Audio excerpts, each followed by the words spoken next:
I'm Brett Lindquist. I'm the CEO of the mortgage firm. I'm one of the three founding partners. And we want to thank all of you realtors who work with us. We really appreciate it. We're actually in our 30th year with the mortgage firm, which is kind of cool.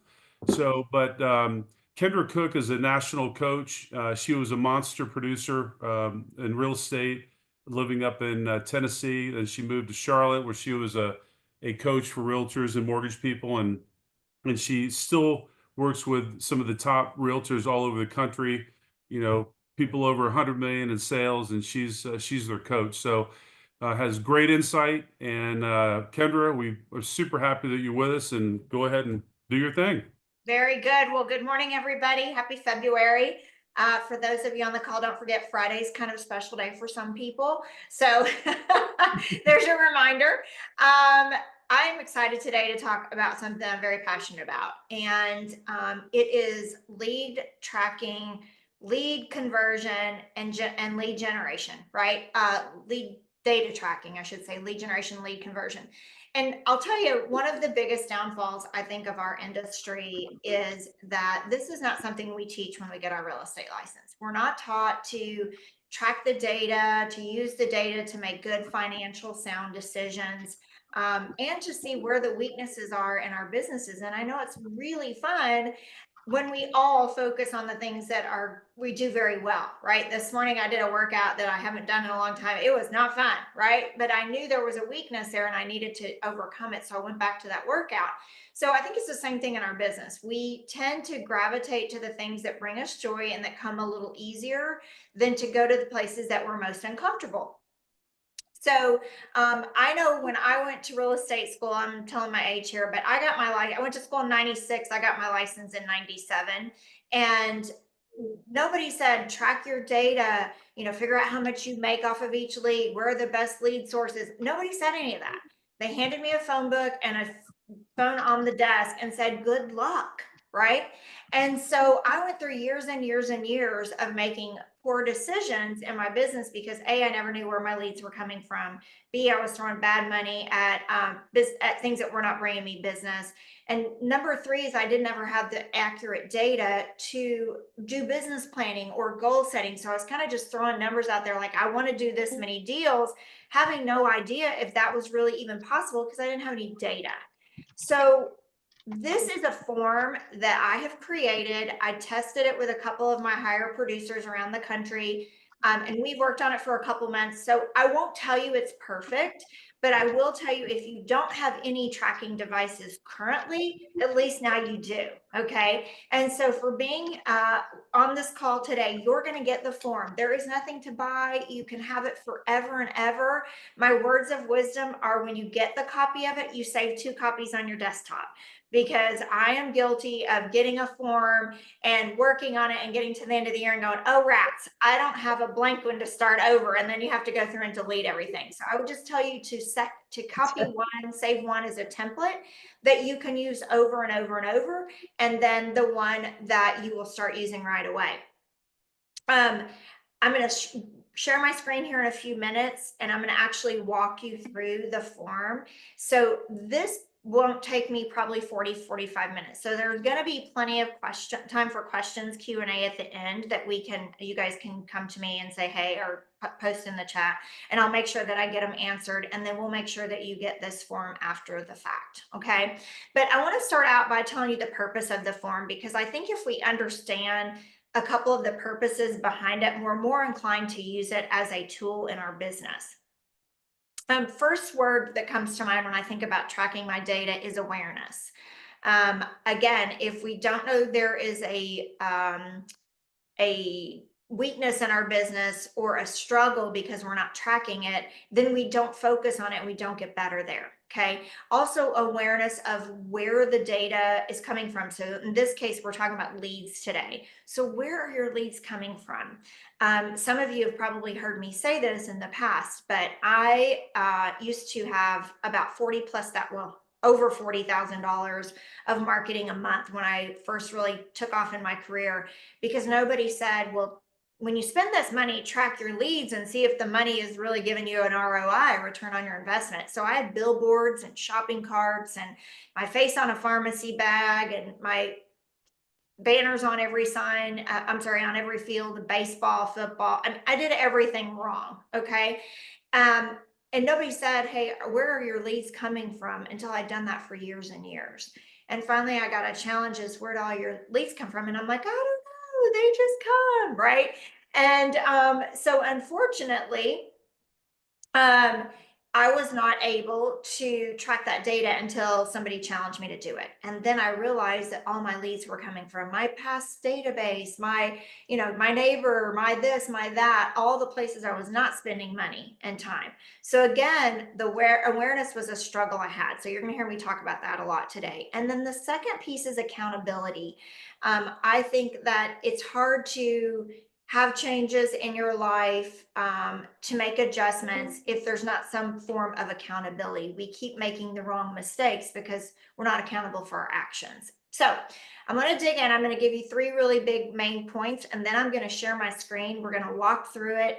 I think I just saw something pop up on the screen. I'm sorry, I'm not a multitasker. I used to say, oh, I'm a great multitasker, but I'm really not.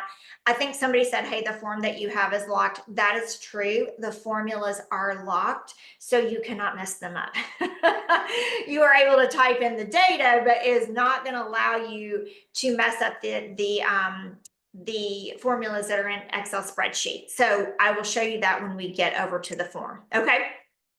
All right, so number one, we need to all admit that leads are the lifeblood of our business. Okay, so if we know that for a fact, we also know that there is not an endless supply of leads, right? So we can't take a risk or a chance on putting everything up here and not putting something on paper, because you're going to forget about a lead that you got at some point in time. It's going to fall through the cracks, and then it's going to be one of those things that you find the sticky note like I used to, that I'd written a note on, and then I call that person and go, oh, we already bought. Oh, we didn't hear from you, we walked into an open house. Has that ever happened to anybody? Only me? Oh, I see some heads bobbing. Thank you for your honesty, right? Because we weren't tracking the data. So if we know they're not an endless supply of those guys and gals, we got to make sure that we're tracking that.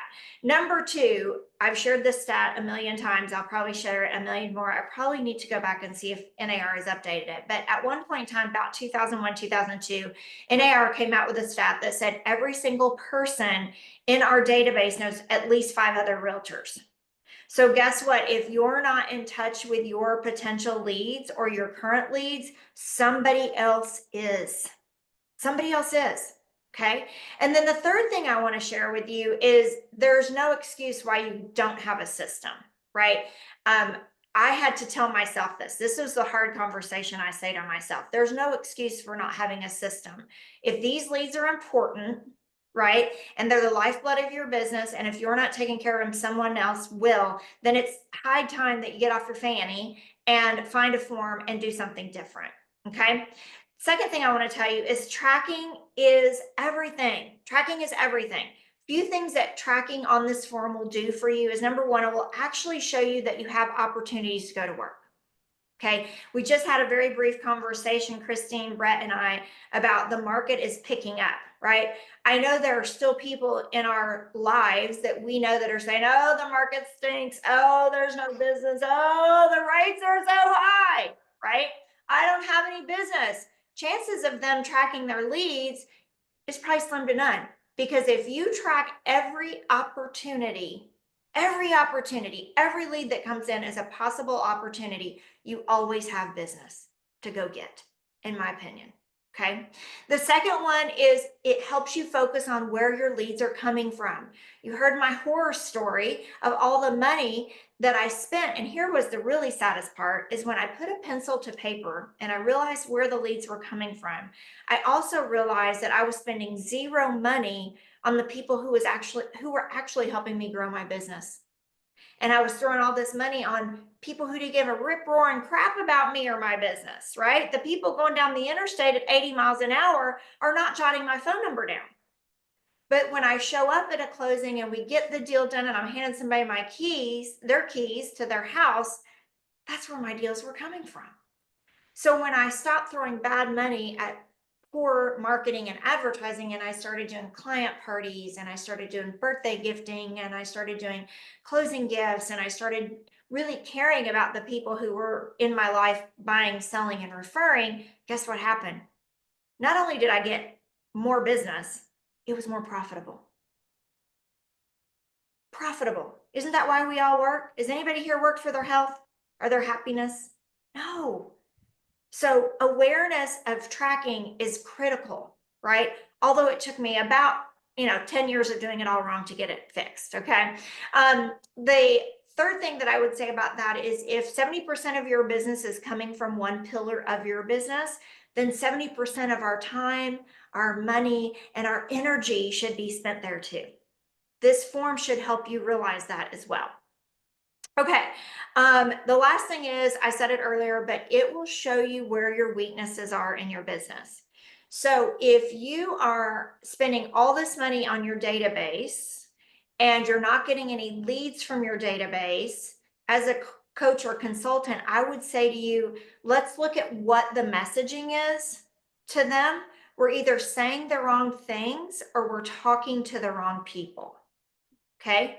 Now, if everything is coming from your database and you're still throwing money at buying cold leads and there's never any cold leads on your data tracker, I might tell you it's time to cut the cord, right? Cut the cord of spending money over there and take that money and either put it back in your bank account or spend some of it in this group that's already referring you and see if you can't grow that market share. Is this making sense to you guys? So these are your pillars of business that we're not studying if we're not tracking this data. Okay. Kendra, I remember you saying years ago, professionals know their numbers. Mm-hmm. And if you can say, yeah, 28% comes from my database, 13% comes from on my sign, a billboard, it's really impressive. But we should all know where our business comes from. 100%. And if you're not tracking it, it's not shame on you. It's now you know, right? There's no excuse not to do it moving forward because you're going to have a form that you can use forever and ever. Now, I know there are some CRMs that people use, and I'm going to talk about that in just a second. But my struggle with a CRM is if it's in the computer and I'm in my computer, guess what I'm not doing? I'm not on the phone. I'm not belly to belly with a potential client, right? I'm not knocking a door. I'm not sending an open house. So what I have found personally is that I do get all the contacts in the CRM and I do need all that information, but I need this lead tracker, this data tracker in front of me at all times. Okay. So here's the keys to making this work. Number one is you have to keep up with your data tracker daily. Daily. It's not one of these things that you're like, oh, on Friday, I'll go back and record all the leads that came in. We all know what happens on Friday. The world comes crashing down, an appraisal comes in low, somebody wants to list their house, we got an out of town buyer, and guess what? Then we're into Saturday, Sunday, Monday, and now we've forgotten the leads that we had from the earlier part of the week. Okay. So I want you to commit that this tracker is done daily. I just alluded to this. Yes, I'm very old school, but I also know my limitations. I like a copy of this in front of me at all times. Mine is right here on my desk. So it stays in front of me. So every time somebody calls me about a speaking event, a webinar, a consulting job, their information goes on my data tracker. Okay. So I'm not selling real estate anymore, but I still sell myself, right? This is selling myself. So I have to keep up with my leads. If you are disciplined enough and you can keep it on your computer, and more power to you, but till you get started in the habit, I highly encourage you to try a paper copy. Okay. Now, homework assignment number 2 is you put in a 10 or 15-minute block either every morning or every afternoon to update this form, to make sure that you have the information down. If somebody texted you and you were in the car and you haven't got it on your data tracker yet, you want your information updated daily on this form. So if you're going to do it first thing in the morning when you come in, then go back through your email, go back through your texts, go back through your phone log and make sure that everybody that was a potential opportunity or lead ends up on the data tracker. That's one way it won't fall through the cracks. I do it the last thing before I go home in the end of the day. Too many other things rattling around in there. So if I get it done before I go home at the end of the day, it's better for me. But you pick morning or afternoon, block it, make sure it happens every single day. Okay. The second homework assignment is a block at the end of the week, and I call it on my calendar, no lead left behind. No lead left behind. I put a 30-minute block on my Friday. And I'll be honest, I don't work on Friday. So my Friday is Thursday. Okay. So I do my best not to work on Fridays. And so Thursday, before I go home, I go back through my lead tracker and I'm like, did I talk to everyone? Did I text everyone? Did I email everyone? Whatever my source of communication is with them, I want to make sure that every single lead was handled before I leave on Thursday. Okay. So however you want that to work, maybe you work a half day on Saturday and you're no lead left behind. Block is on Saturday, but I just encourage you that if you see it on your calendar, it's more likely for you to go check that list before the week gets over. Okay. And then the last thing that I will tell you, the keys to this working is how many of you are with us for goal setting and business planning? I can only see about 25 or 30 of you, but several of you were on our goal setting business planning earlier this year. I think it was last month. And the greatest thing about this form is when you see it, when I bring it up, you will be able to just pull the numbers that I ask you to pull for yourself right off of that form. So how many leads did you generate? What were your sources of leads? All of that data, not all of it, but most of that data is going to come right off of this form. So it's great for planning and for preparing yourself for the next year. Like I said, I used to throw things against the wall and pray they would stick because I didn't have accurate data. All right. So those are my keys to making this work. Give me 1 second. I'm going to go in and I'm going to share my screen. Let's see, I think. Kendra, can I ask you a question while you're doing You that? can do anything. Yes, So absolutely. let's say you get a lead from an HR director at a corporation you do business with. What do you do about the follow-up? Because I think part of the tracking the data is also, getting back with a lead source to thank them or whatever. So I do a drip campaign just like I did in real estate. So my CRM tells me every 7 days, it reminds me to contact, Mr. or Mrs. Smith, right? And so, and I track that. Like this week, they might get a handwritten note. I have these cards that say it's just a note. Hey, I was thinking about you, or I saw this article. I can text them a link to something around HR if I see something on LinkedIn that I think is beneficial. So really, we're just creating consistent, that's the word, communication.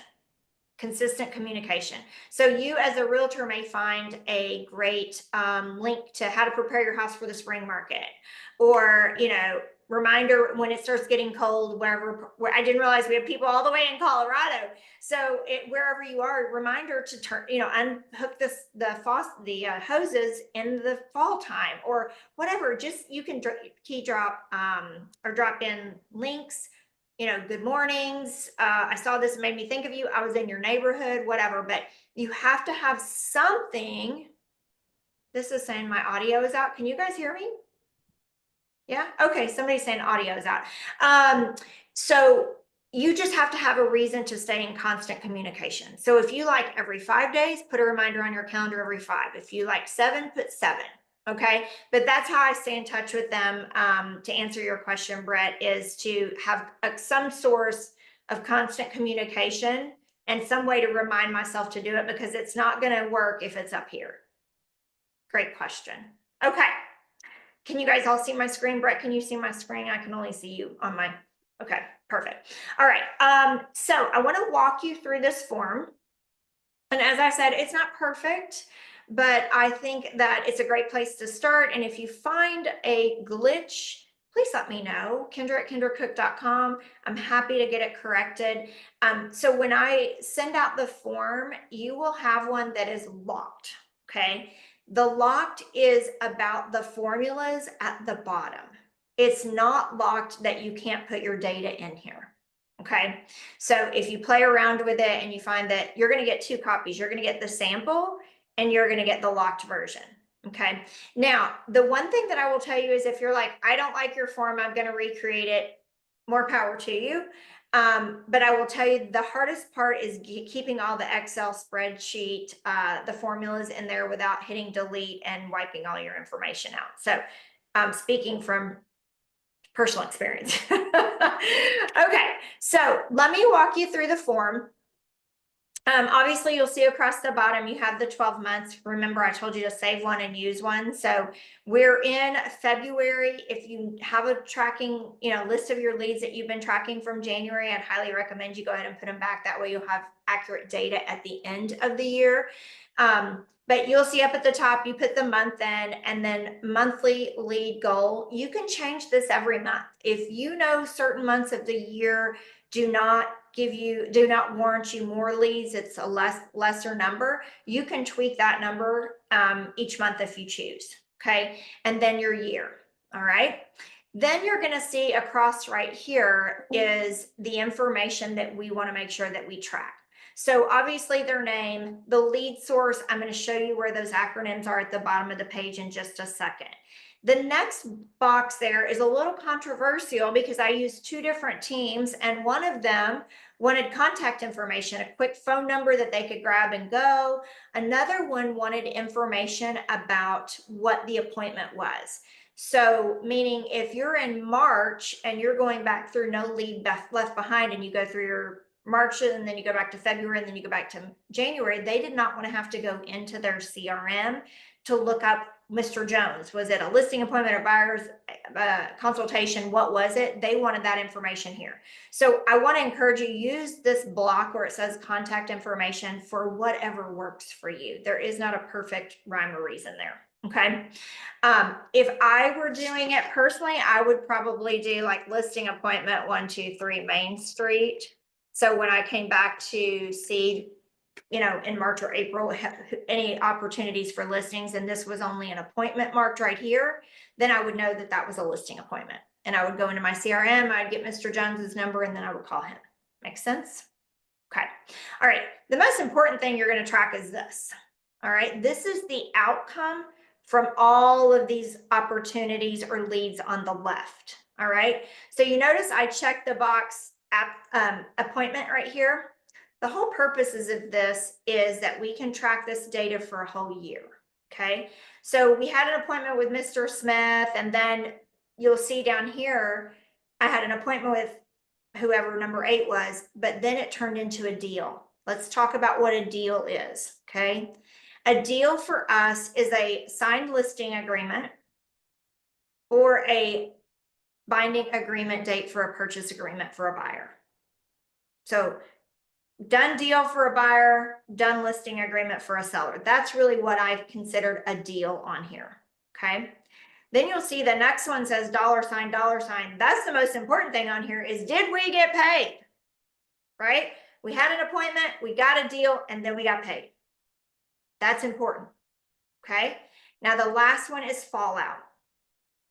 I can honestly be, 100% brutal. I didn't have this form until about September last year because I was working with a mortgage person, a lender out in Arizona, and she called me and she was very frustrated. She had another deal fall out, and she's like, why is this happening? Why am I getting through application, pulling credit, and they're walking away? And I'm like, well, what does your data tell you? And she said, I don't have it.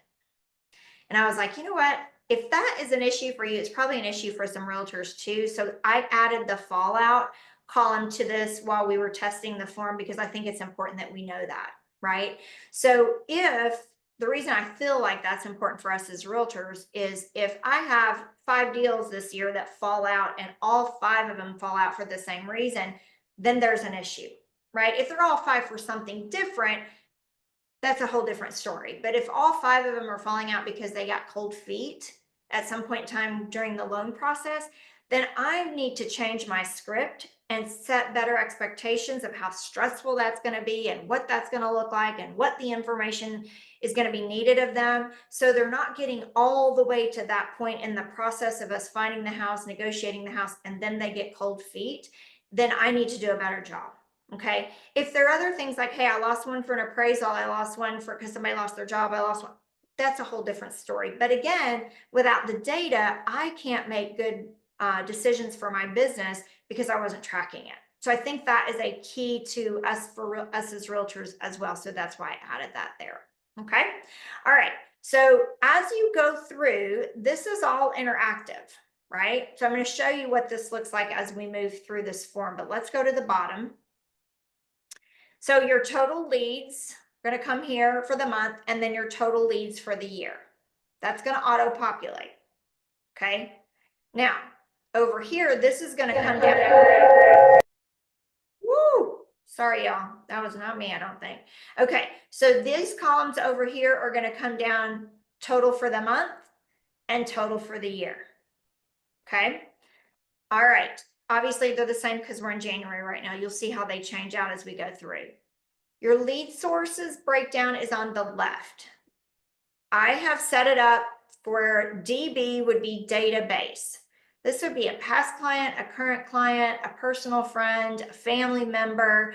And if I were doing this in my real estate business, I would probably put like DB dash cook or something like that. So I would know that, and in your form, you can do this. This is just the sample I've logged, but you could put that name in there. So I would know who referred that lead to me. So anytime I felt like I needed to bring up the fact that, hey, I'm taking care of you because the cooks referred you.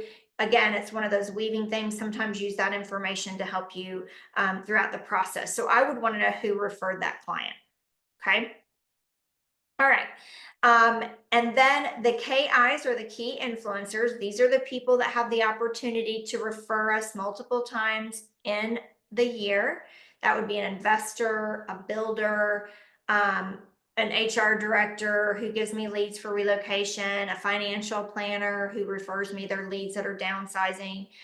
Anybody who has the opportunity to refer you multiple times. I know that we have this the KI presentation scheduled. I'm just not sure when, but you will hear a lot more about that coming up. And then the RR is a realtor referral. I love when we can collaborate with other realtors from around the country. Obviously, there's several of you in different places here that you can share some leads. So if you get a realtor referral, again, I would want to know who gave me that realtor referral. And then the last two, I think, are like the most valuable things I could put on here for you.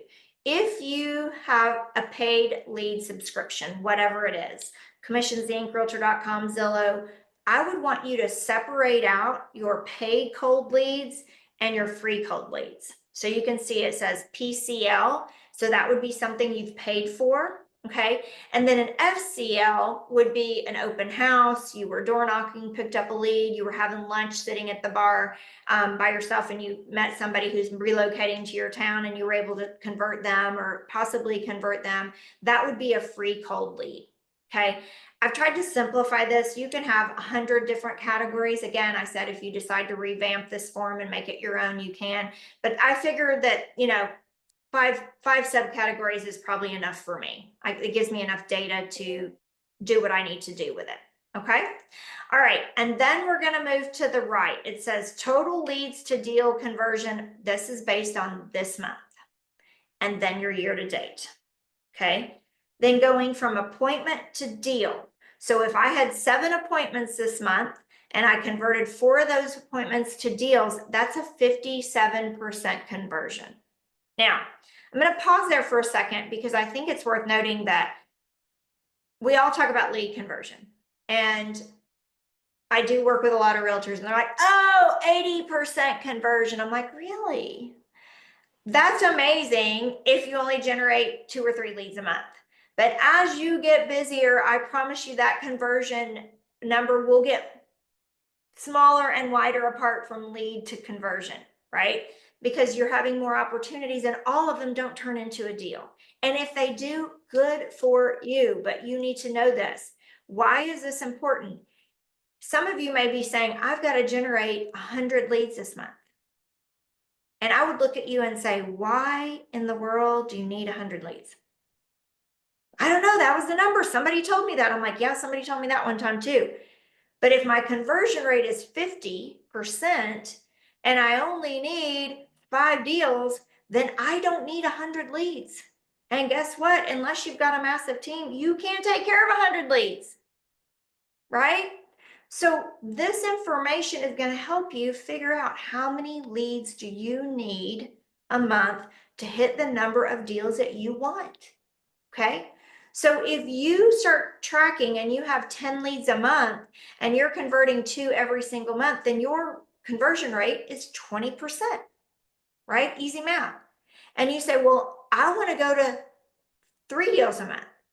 Those of you that were with us last month, if you remember, I talked about when you're doing goal setting, when we were doing goal setting and business planning, that you may be able to generate the exact same number of leads and either bump up your sales price a little bit or get a better conversion rate, and you wouldn't have to generate more leads.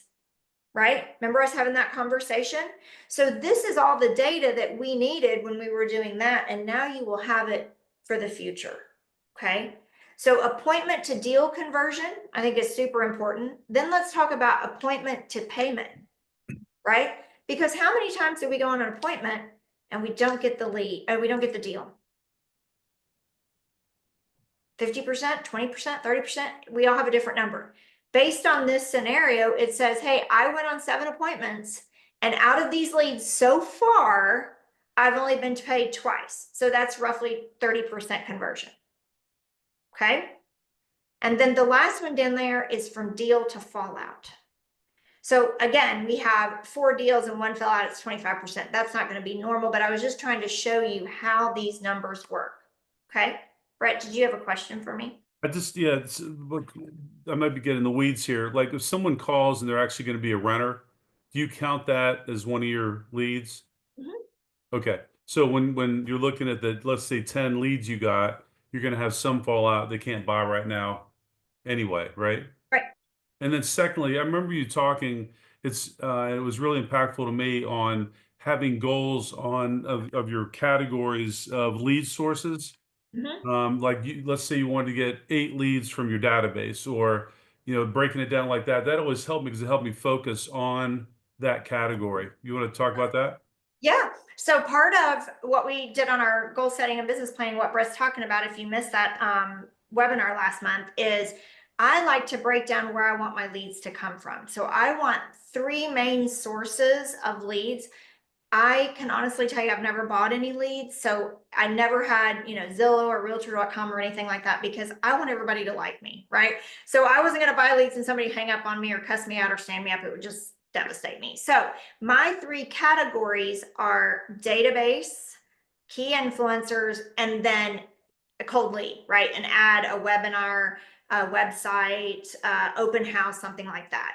So what I take this information and use is, if I know I want to get 20 deals out of my database this year, closed deals, then, and I know my conversion rate is 20%, then I need to figure out how to generate 100 leads at a 20% conversion gives me my 20 deals. So I know that 20% of my ad spend or more should be focused on the database. So that's what Brett's saying is, when you have these numbers and you know where you want that business to come from, that's where your energy, your money, and your time needs to go. Is that what you were asking me, Brett? Yeah, and don't you do you feel like the database and the key influencers, it's a higher percentage of converting them? 100%. So I was going to say, I want 60% of all my deals to come out of my key influencers. Those are my favorite people to work with. There's a word that I love when I talk about key influencers, and it's leverage.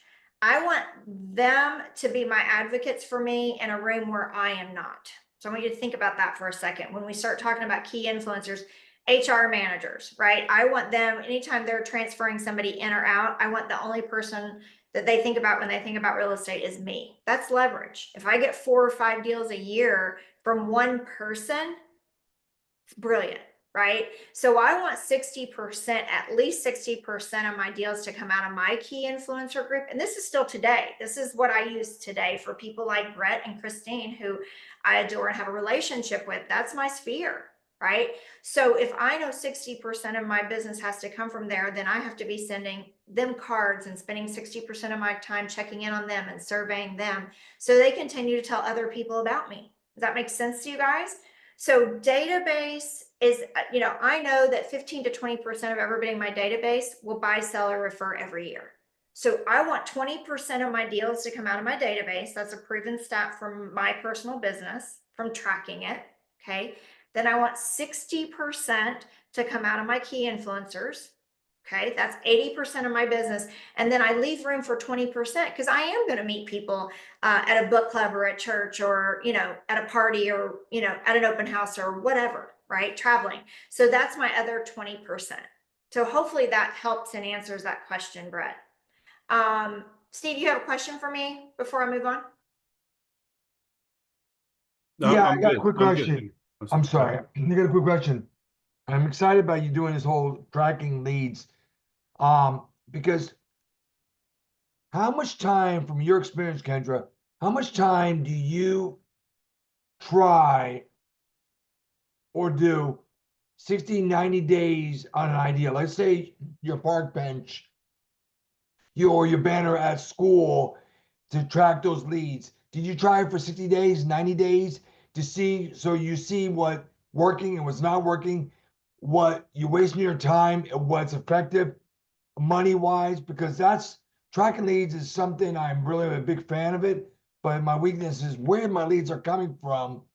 And I'm going to do this tracker instead of doing a CRM. I'm going to print it out, put it in my binder book, and I'm going to do the thing you just said at the end of the week. I'm going to take that and then put it in my CRM. But I'm going to keep this through the years and everything and go back. But I like to know, how much time do you try or do something 60, 90 days to see if that source works for you getting your leads? Okay, great question. So it depends. You're not going to like that answer, but that's what it is. So when I put a banner on a football team's fence, it's really not for business, it's more for community service. So that's one situation, right? If I'm going to buy an ad in a magazine, then my goal is I got to get at least one lead in 90 days, right? Now I know my database, if they're only going to buy, sell, or refer once every 5 years, then that's a long-term drip for that. So I think you have to look at the purpose behind it. Is it community service? Is it lead generation? Is it future opportunities? And I think that this is something that realtors, myself included, are do a very poor job at. Is somebody says, hey, you want to put an ad here? And we're like, yes. And you want to buy a billboard? Yes. And we expect the instant return. But as I said earlier, if a car's passing my billboard at 80 miles an hour, it might be face recognition, but are they really writing my name? Am I writing my number down? Chances are no. So I did not see a quick return on investment on that, and therefore said, I'm out on that. It's super expensive, and moved it over here. So I think you got to look at why you do the things you do. I think that's the most important thing. Great question. Okay. So guys, at the bottom, you've got the breakdown from leads to deal conversion, appointments to deals, appointments to money, and then deals to fallout. Okay. Now I'm just going to kind of scroll through this form. So I did this as a sample for you guys, right? To show you this. So I get to April, and Mr. Jones, I went on a listing appointment in January with Mr. Jones, and I've been staying in touch with him, touching base with him, dripping on him. And finally in April, he calls, he goes, we're ready. The house is ready. We need you to come. All I need to do is go back to January and find where Mr. Jones, we're going to pretend he's number 12, where I had the appointment, and now I've got the deal. All I have to do is check that box and look what happens to the bottom. It auto-populates your conversions. Okay. Now we're cruising along, and I get to May, and guess what, Mr. Jones? We get a deal on Mr. Jones's house. All I do is go back to January, and I go to Mr. Jones, who is number 12, and I click, we got paid. Praise the Lord, right? Okay. Now all of these numbers have been updated. The great thing is it will auto-populate your yearly totals at the bottom. So next year, when you get ready to tell me in January, nobody buys a house in January in Michigan, because that's exactly what I would have said after being there last week or a week and a half ago. But that's not true, because I could go back to here and say, well, I generated 7 leads and I had 5 deals and I've already been paid on 3 of them. So the lies that I tell myself and the excuses that I make will all be backed factually by this form. Make sense? Okay, cool. All right, so then we're going to go all the way to the end of December. And here is all the data that I said, you know what? That business planning and goal setting forms that we gave you guys last month, you could pull all of these numbers and plug them in. I generated 77 leads this year. I had 64 appointments. I got 38 deals under contract. I only got paid on 25 of them. I had 13 fallout. Now I know the issue in my business, a couple of them, right? I may not be generating enough leads. I may be going on way too many appointments to not get the deal done. So now I'm looking at, is it my presentation's not top notch? Am I struggling with pricing my listings? Am I not getting buy-in from the buyers? Right? I can determine a lot of the issues in my business by this information. Okay. Now, the last thing that I did not point out about this form that I think is really important is this little part down here on the bottom, the explanation of the fallout. So when somebody falls out, a deal falls out up here, let's say this one right here fell out before we got paid and we just change it. I could go down here and say, you know, Mr. Smith, appraisal issue, didn't want to bring money to the closing. Okay. Now I know that I could go back through 12 months of the bottom of this form and see the reason behind all my fallouts. And if it's something I need to fix, or if it's something the market is dictating. Right? So no more of pointing fingers, I'm not the problem, or the market's the problem, or vice versa. Now you have accurate data to know where you're coming from. Okay. All right. So, I think that's all I wanted to say about the form. I'm going to leave the form up. I'm going to run to the questions to make sure that there's not anything in here. And if you have a question, yes, please put it in the chat. How do you track leads that take several months to convert? I hope I've answered that now. All you have to do is go back and click the box, right? Now, remember, no lead left behind. If we're in March, now I will tell you this, I took my data tracker and my team and I met once a week and we went through every single lead.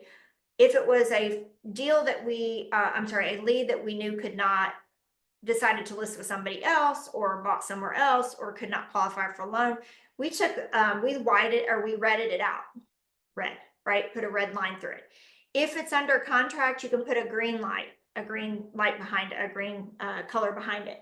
Then when you go back through these leads, all I can see are the lines that are still white. Those are the ones I need to focus on. So you can set up these games with yourself. If you're visual, I am 100% visual. I need those kind of things. Red, don't waste time on this one. Green, this is already a go. Then what's left is what I can focus on. Okay, so, but I hope that answered your question, Emily. As you go back and you click the different buttons, you'll always have that accurate data in there. I missed last month as well. Would like to know the information. I'm sure, Sandra, somebody on here can help you with that. Please forward me last month's recording. Okay, we got that. I would like to, okay, lots of people need the recording. Let's see. Making sure I got all these. Kendra, if you're a new realtor and you don't have a database, if you were getting the business now, what would you focus on? Well, Brett, I would tell you to get your phone out and I would go under contacts. I do this all the time. Open your phone, go to contacts, hit the button up in the left that says list. And when you open it up, it will tell you all the numbers of contacts that you have in here. So they do have a database. They just forget that this is their database, right? That was a question, by the way, on the screen here. So yeah. Oh, I'm glad you asked. That's awesome. So you do have a database. New agents, I love you, but no more excuses. Everybody that knows, likes, and trusts you is in your phone, even if they're out of state, right? So sometimes people say, well, I've relocated to Florida from Tennessee. Me too. So here's what I do is I call my people back in Tennessee and say, hey, I've got a ton of realtors down here and I'm still licensed. I don't physically want to show property anymore, but I know realtors because I'm out in the community. I can connect you. So if you need a referral, you call me, right? So you still, as a realtor, want to call your folks and your family and your friends back in the other area and let them know that you can help them connect to any realtor in the country and get them a qualified agent to help them buy or sell. So all of us actually have a database thanks to this little cell phone that we're all totally addicted to. Okay. I see a lot of people saying you've got an old form. We'll make sure that as soon as we hang up, I will make sure that your marketing team gets everything you need. Deal fall out. Then later you make it another deal with the same person. Oh, that's a great question, Deborah. So if they have a fallout, and you've already recorded them, say in March, and they come back around and they write another deal in April, or I'm sorry, or May, I would definitely re-record it. I would definitely, it will skew your lead count just a hair, but I think it's more important that you see the fallout data and then the money and deal data at the end of the year. So you can always make yourself a note and tweak that if you feel like that's a big faux pas for you, but I would definitely re-record it so you have both sets of information. How to do this track for new realtors that don't have a database? We got that one. Okay. Question, keep track on the tracker, and then at the end of the week, do you have to Excel number? Do you add to the Excel track? Wait, keep track on the tracker, and then end of the week, you add to the Excel tracker. I can explain. Oh, I know what it's saying. I got it. Yes, Steve. Yes. So I just take all the information off the handwritten one and put it in the Excel spreadsheet once a week and no lead left behind. Yeah, I like paper and then I get it to the form. Yes, perfect. Let's see. I think that's everything. Kendra, when you were doing your 20 or 30 closings a month in Nashville, were you flying around with sticky notes? Did you have any organization? Well, by that time, I'd finally come a long way. But yeah, that's a funny story. So I don't know if I've ever shared it on here, but I used to have sticky notes. That's how I kept up with my leads before I got coached. And I had one color, I can't even remember. Buyers were like yellow and sellers were green, and they were all on my wall. And so I would just come in and look at those, and that's how I tried to track it. And who knows if any of them fell in the trash can and I missed the deal with the cleaning people. But that's a true story. I was a sticky note queen. And I very rarely use them now because I just realized that that's really a poor way to track. So with 20 or 30, yes, definitely track and good follow-up system, right? CRMs, I talked briefly about CRMs a while ago. They're super important and we all need them, but I just know for myself, if I get in my computer, I'm like, oh, I'll call Christine today. And oh, let me call Steve because he's my buddy. And before you know it, I've done no prospecting. I've only called all my friends and family. And then I'm like, oh, I have no business, right? So if I'm just tracking a form that's on my desk here, it stays in front of me, I'm a little more cognizant of it. So yes, Miss Gail, you will have a form. I'm going to send you the sample so you can kind of play with the sample. And then I'll send you the one that is unlocked so you can start using it right away. All right. Other questions? Anybody? Did I get everybody's questions? I think I did. You're welcome, David. Brett, you have any other questions? Christine, you have any questions for me? Anybody have any questions? I just really appreciate you. And I think we've known each other for 15 or 20 years and great insight, great information. I know when I started tracking, when I was asked this question, what percentage of your leads do you close? I was like 95% probably. And the reality is it was 25%. And so it was eye-opening. This is a long time ago, but it was eye-opening to, not know my business that bad, I guess is how to say it. And then also tracking the leads was just unbelievable because it helps you focus on, what you're best at, like you Yes. said. Yes. So, and I'm a big fan of the key influencers also. You get an accountant or a financial planner or a human resource person referring you, you're probably going to do that. It's going to be a closing for you if it's a viable transaction because they're just, they're highly, highly regarded people to that person that they're referring. Right. And loyal to that. Like if, my first key influencer was a financial planner, and I'll probably share this again. I'm hoping maybe we'll do key influencers next month. But if, so I went to a happy hour that my lender was hosting and we went to those for listing shares. So we all brought a listing and we were sharing with our colleagues of trying to, move niche properties or we needed a property or whatever. But there was this guy kind of standing off to the side and I thought he was kind of a wallflower, probably a new agent. So knowing me as you do, Brett, you can imagine I walked right over there. I was like, hi, I'm Kendra, Coaching Partners. Are you new? And he's like, no. And I was like, well, why are you here? This is for real estate agents. And he said, oh, Sean invited me, which was my lender. And I said, well, what do you do? And he said he was a financial planner. And he said, a senior financial planner. And I'm like, wow, that's interesting. What does a senior financial planner do? And I thought he was like seniority senior. And he said, I only I specialize in working with folks who are seniors preparing themselves to retire and move into the last phase of their life. And I thought, well, that's brilliant. And I said, well, can I get your card? I'd love to follow up with you and see if there's an opportunity for us to work together. And he kind of looked at me like I had 5 heads, but he gave me the card. And of course, the next day, my assistant called him and scheduled a time for us to meet. And so I learned about his business, how he got into that. And he had always focused on seniors. I thought it was just an incredible niche. And we started talking. I said, well, how can we work together? And he said, well, I've never had a realtor ask me this. And I'm like, well, where do you send these people if they're going to downsize and they got a big house, or they're selling a second home, and or they're selling this home to go to their second home? Like, where do you send those people? He says, I don't send them anywhere. And I'm like, well, wouldn't you want to put them in the hands of a professional who knows this market, works this market, and would elevate you and give them factual information to bring back to you so they can make a sound decision with you as their financial advisor? And he said, brilliant. And we started working together, and we averaged 8 deals a year together for a long time. And the cool thing was, it was only 4 clients because they would sell and buy in most instances. So we just created a great relationship, and he could trust me. And to be honest, right, if they're upside down in their house or whatever, that's what they need. So that was my very first experience with a key influencer. And then I just was like, well, if I can work with that one, then there's other niche properties and people that I could plug into and help. And so it is absolutely what changed my business 100%. People ask me all the time, 2 things that really changed their business. Number one, when I hired my first assistant, gave me leverage to really blow up. And the second thing was when I created my key influencers.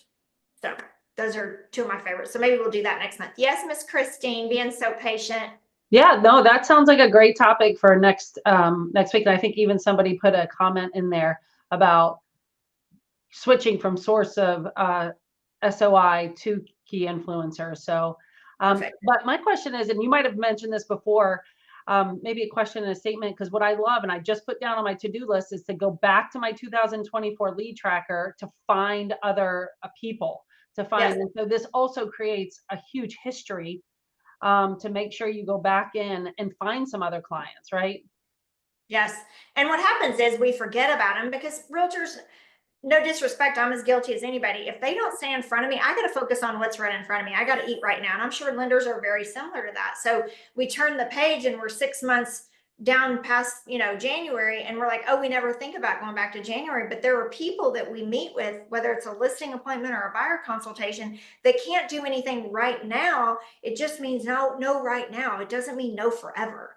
And so if you can go back and get some of those people, I mean, that was the first thing I told my coaching students when COVID shut down, is we got to figure out how to do business and still do business so we all can eat and get paid. And so the first thing was figure out how to sell real estate virtually. But number 2 is go back to all these people when the rates kept coming down that didn't buy last year or the year before or the year before. And that's how a lot of us survived and then started thriving, is we went back and found these people that really wanted to buy or sell, but didn't think that they could do it during that time. So I think that this information that you have moving forward will be vital to keeping your business growing, and no lead left behind, right? No lead left behind. So I'm excited that you guys will embrace this form. And like I said, it won't be perfect. I'm not a technician as far as creating forms, but I did work on it with a company, and we're still finding tweaks. But I'll send you 2. I will send you one that is not locked.